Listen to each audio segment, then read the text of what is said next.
probably some of the biggest common misconceptions. People will call me and they'll say, if my airbags are blown, my car is totaled. That's wrong. If my frame is bent, my car is totaled. Once again, that's wrong.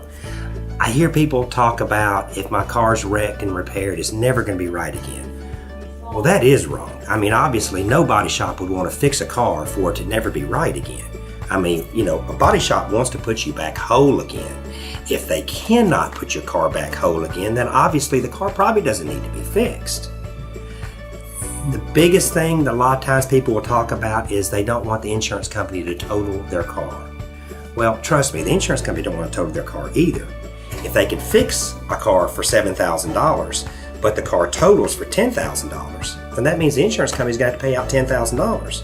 Well, they would much rather fix it for $6,000 or $7,000. So they don't want to total your car out no more than you do.